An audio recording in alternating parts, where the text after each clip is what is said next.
Hi everyone, in this video let's take a look at how these SciFi rock formations are done. These are done with using a technique that's called Hyperterrains, and what we are going to do is to create some standard objects like spheres, combine these, add a texture, and last but not least add a displacement map. This picture shows kind of how this displacement stuff works. It carves details into the objects, so you can kind of simulate a rock feel texture to it all, much better than just using bump maps. And another advantage is that you can create overhangs, which you normally can't do with standard height field terrains. So let's jump right ahead into Vue, into a scene I prepared. This little guy is just there for reference, scale reference, and like I said, the first thing we do is to add some objects, and the first object I will add is a cone. This is basically just for me because I think the cone is a great object to connect the rock with the ground. And then we add spheres and create a couple of copies. Then we place these copies. Let's just try to create a similar kind of rock like we've seen in the artwork. So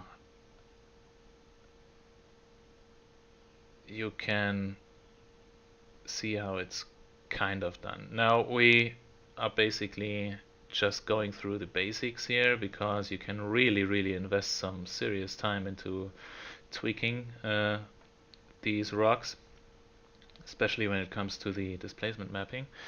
Now here you can of course stretch and squeeze and place these things to your liking, so you get something really cool.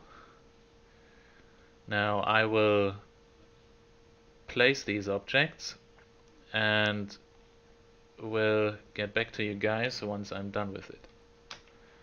Okay, so I've placed these objects now and added a couple of more to get some more variation into it all. Now what we are doing is to select all these objects and click this icon, and then we have a metablob. And by double clicking on this metablob in the world browser, we get to some extra options where you can define how strong these objects are connected. And what this metablob thing basically does is it is creating a single object out of all these separate objects, so we can create a texture for it, and it kind of melts these objects together, and we have kind of the opportunity to create some really cool rock assets. So we can still move these objects around while we already have these in the metablob, let's say, container. So we have some really cool freedom with it all. And next thing we do is to add a texture. And let's start with this generic rock texture. Now let's go into the material editor and switch the mapping from world standard to object parametric. I find this to be the easiest way to handle it all. Again, this depends on what you want to do. The object parametric option basically wraps the object in the material we want to use and makes it kind of independent. It's a little difficult to explain. If you leave it to if you leave it on world standard, the texture kind of behaves like a wallpaper. and it stays kind of in place when you move the object around. You move the object, but not the material in a weird way. So let's take this object parametric for now, and well, we have added this generic rock material. Let's go into the bump mapping and switch on displacement mapping.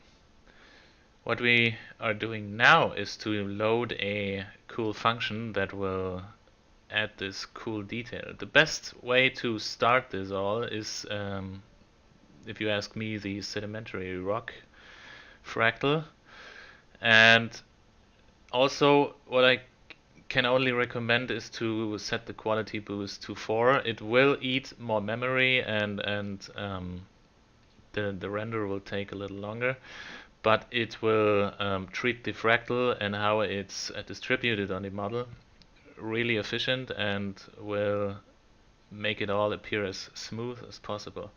So let's keep these settings and try a short little test render with this. And what we are seeing here is that the rock is basically exploding because the settings are way too high.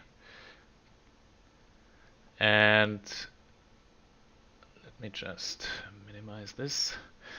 And how we can regulate that is through the depth. So if we go down to, let's say, 2 and try this again, we will see that it isn't as bad as before, but it's still kind of looking like it's exploding. So let's get way down to 0.2 and let's try this again. And it looks much better. This would actually be something we can already work with, but let's push it a little more. The displacement scale will regulate the scale of the fractal that is used to create the displacement and its features. So let's try that, and we should get much more detail. And yeah, we get some really nice detail. We get some very nice features here. That looks pretty awesome. Now, what we can also do is to add some bump mapping to the displaced surface to create some more little detail that will help to sell the overall appearance of the rock. Now what we can do is to work on the material a little bit, the colors of the material. Now one is much like the 4.5 of the depth here, is much too high, a much too high value. As soon as you switch to object parametric, you will probably end up with rather low values to get a desired result. So let's try 0.2 here and see if we get some variation into it.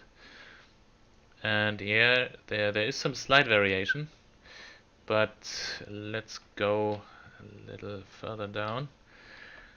Let's try this. It may seem a little drastic to go this low, but let's try it.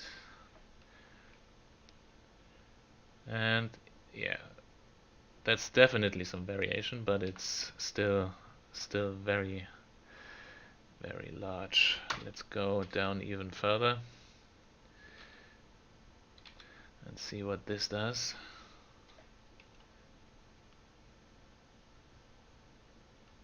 Okay, this doesn't look too bad, but still, let's go a little higher there.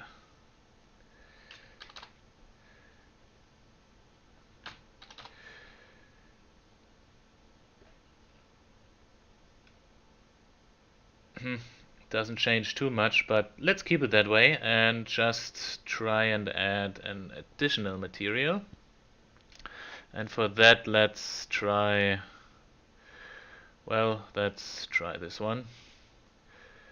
Now 10, of course, is a little much, so this again let's set it to object parametric. Let the alpha boost go up to 0. And here we have a problem, because this is something you have to keep in mind. If you leave this slider at replace, this bump map of this material layer will replace the displacement mapping of the layer that's below it. So let's try a test render here, and we will probably see that, yeah, the displacement is completely replaced with the bump mapping we get from this red-brown rock layer.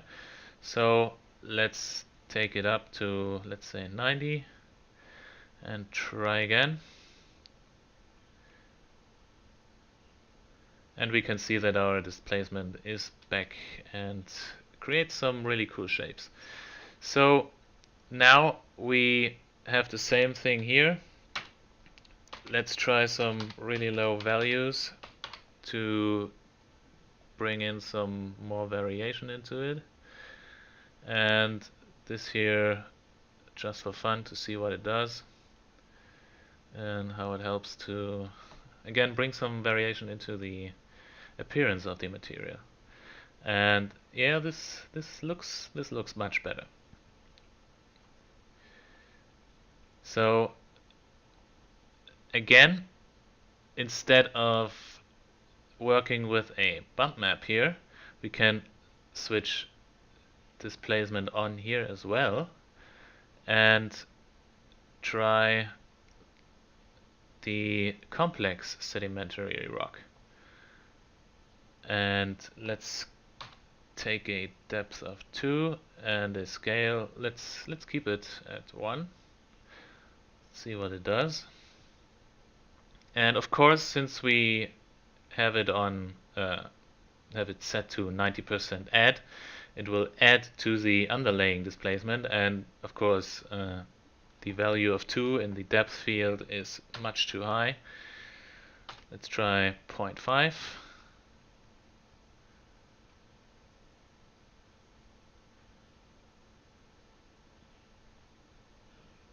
And this works much better, but it still seems a little too high. So let's try 0.3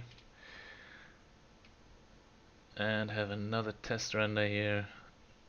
Like I said before, as soon as you work with displacement mapping, it will most likely make the render times much longer, or not exactly much longer, but you will definitely feel an impact.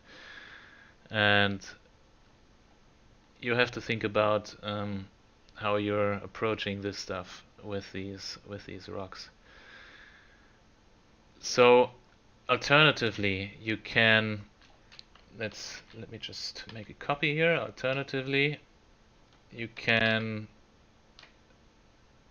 make this an object, a polygon object, because what we are doing right now, or what we have done until up to this point, is to let VUE do the hard work and calculate all the stuff with the displacement mapping internally. So if we were saving this project now, it would most likely not be like, I don't know, 1 megabyte file size maybe.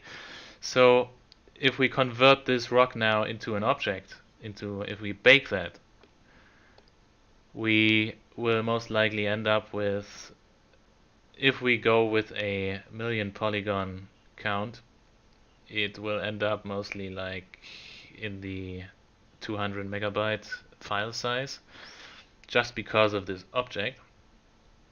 Let's bake this, and what it does now is to take all the displacements and all the detail it creates and bake it into the object, so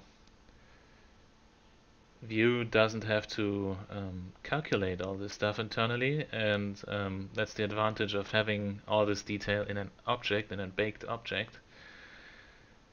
It can save some render time, of course, but you will, like I said, end up with a much higher file size if you save your project.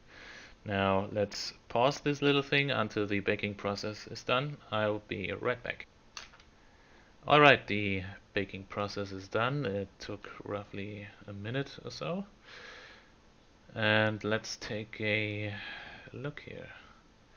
You can see all the displacement is baked into the object, and you can already see that Vue kind of stutters a bit because of all the polygons that are now in this object. And the displacement, I admit, is a little high here. I would definitely go back and tune it a little more, but we only have so much time. So let's delete this baked object and try a before we do a quality render, let's reduce the depth of the displacement here, and let's make this to 4 as well, and let's try another quick test render.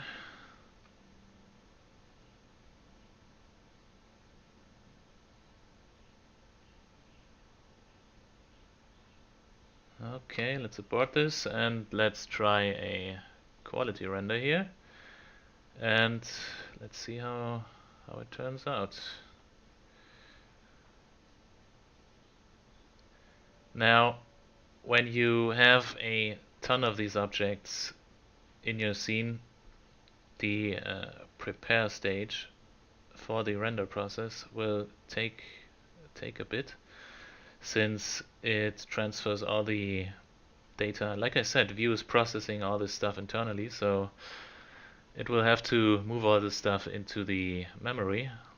And if you have this as a baked object, this process would be much faster, since all the displacement data is already in the object and doesn't have to be processed beforehand.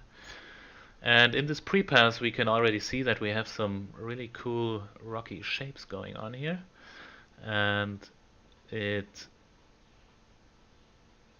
looks kind of alien rocky, but at the same time has a natural feel. So I will pause this recording until we have the full render and have a glorious look at this sci-fi rock. Again, a short look at the pre-pass, because I really like how this part looks here in this pre-pass. And before I forget it, the original technique for this Hyperterrain metablob stuff I found via an artist named Dax Pandy, and he is the one I saw use this technique at first, and ever since I saw him doing this, I play around with his stuff as well, and was able to create some really nice stuff over time. And shout out to him. And okay, let's pause this again for the final render. Okay, so now we have this finished render, and we can see, okay, this took 8 minutes. That's pretty long, to be honest, but that's probably caused because of the +4 quality setting we applied to the displacement mapping. But it shows, even though here and there we still have some spiky features that you of course can kind of correct by going in and tweaking the fractal and everything. But I think this one could be used. I would use this one as it is in a painting of mine. Of course I would go in and overpaint some areas here and there, but especially the shadow part here looks really nice. And for just a couple of minutes, it's a pretty good result. Now, to get the metablob displayed correctly and have a sort of kind of preview of what you are trying to do, when placing the separate objects, you need to have this active, show boolean and blob previews. Otherwise, you would get it displayed kind of like without the like this. So the preview definitely helps to kind of anticipate how it might look in the end. And now this kind of concludes our little basics of Hyperterrains tutorial, and I hope you can use it for your stuff and be creative, try stuff, and don't let yourself be limited by stuff you know. Try new stuff and have fun. Thank you.